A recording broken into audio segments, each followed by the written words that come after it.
Hey guys, so I just wanted to do a quick little video here comparing the Xiaomi Mi 6 with the iPhone 7 Plus, because both of these have like dual cameras, but the Mi 6 is actually half the price of the iPhone 7 Plus.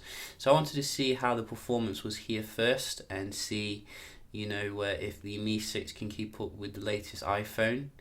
So we are starting up at the same time, as you can see.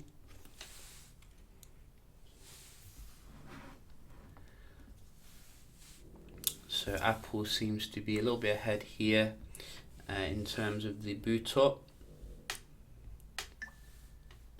and we do have the boot up on both of them now. So we're just going to open up a few apps and see how they do compare. We have 6 gigs of RAM versus 3 gigs of RAM in these two devices, and we have closed everything down in the background. So let's start with some basic ones.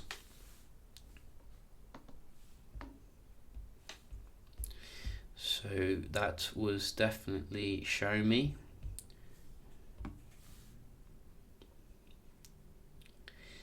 That was quite confusing. I think it was the iPhone though.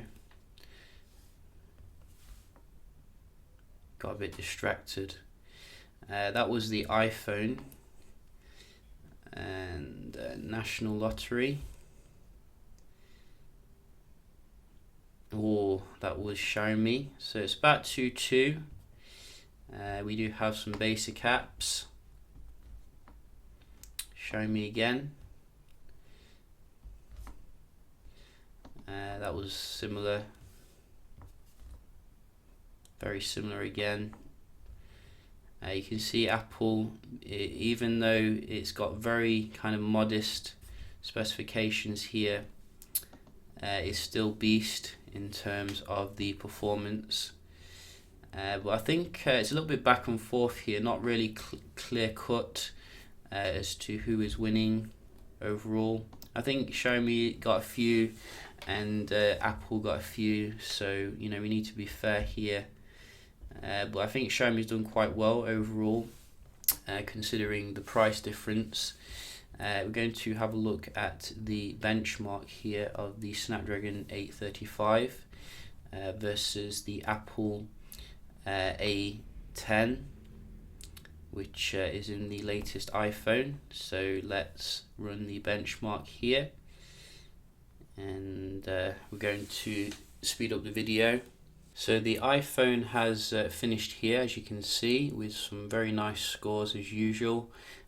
Showing me a little bit behind when it comes to finishing off the benchmark, but that is not the main thing. Obviously, we're looking for the actual score here, which I assume will be higher when it comes to the multi-core, but lower when it comes to the single core. I think this is my first Snapdragon 835 device actually. So I might do a benchmark test against like the best processors like the Kirin 960, the Exynos, all the good stuff. And what is this going to get? I'm guessing about 2000 or 1800 for the single, and 7000 for the multi. That's my guess. No, well, I wasn't too far off actually. I've not actually seen this benchmark run before, so you can see multi-core is well up there compared to the iPhone, but still behind quite a lot when it comes to the single core.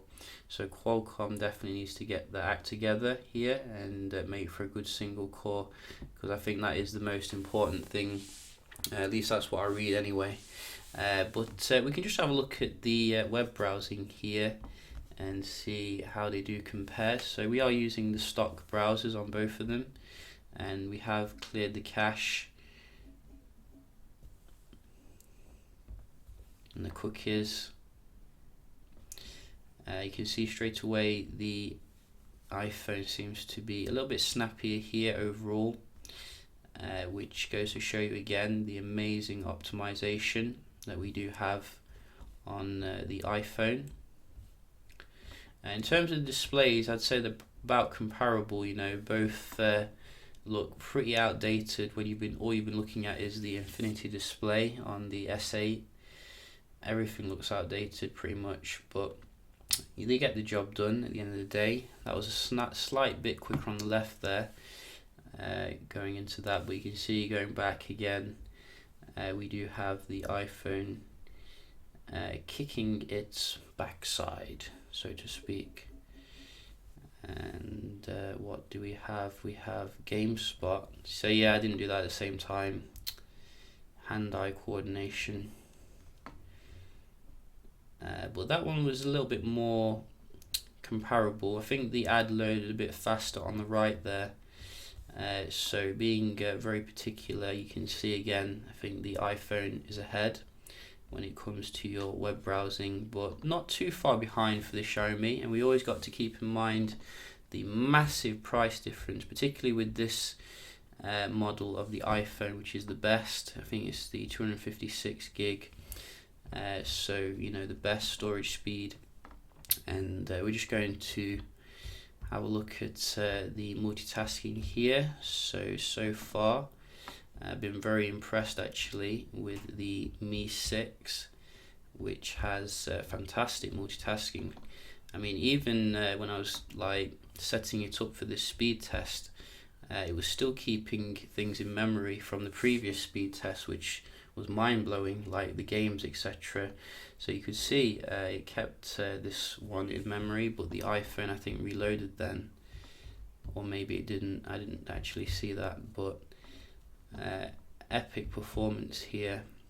6 gigs of RAM needs to be the baseline, I think, for Android going forward. Attention Sammy and LG. So let's just try the games. Do we have any games? Did I even open up the games? I can't remember. Probably didn't actually, so that's why I can't see any, which was a bit silly. Let's just try and open up a few.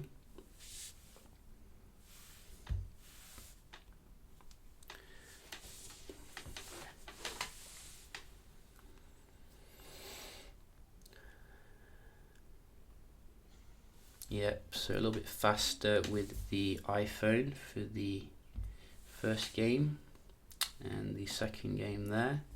So Apple is very good at the launching, I've noticed, when it comes to games. Completely blowing away everything on Android for some reason. But this one seems to be a bit closer. I think this is a new game actually, so you should definitely check it out. It's got Batman in it. You can see straight away here we are in this game and we don't know what the Mi is doing. Which one was the other one I had? I think it was Rocky.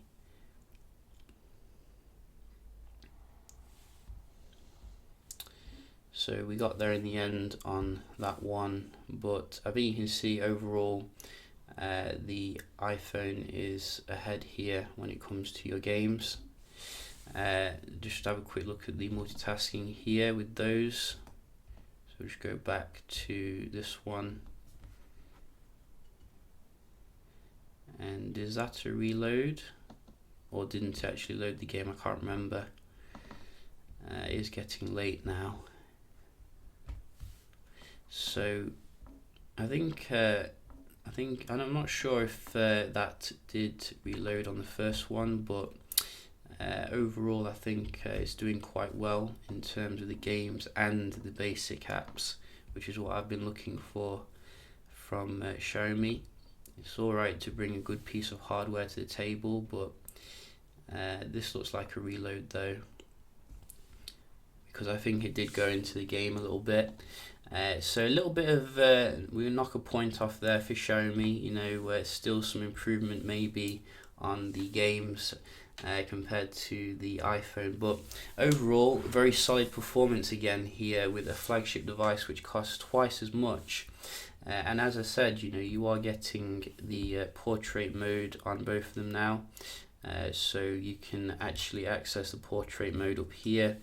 still not figured out how to actually use it, but you know, it is on both of them at the end of the day, because we have dual camera, which is good. Both have nice fingerprint scanners in the, you know, best place or second best place if you like it, on the back.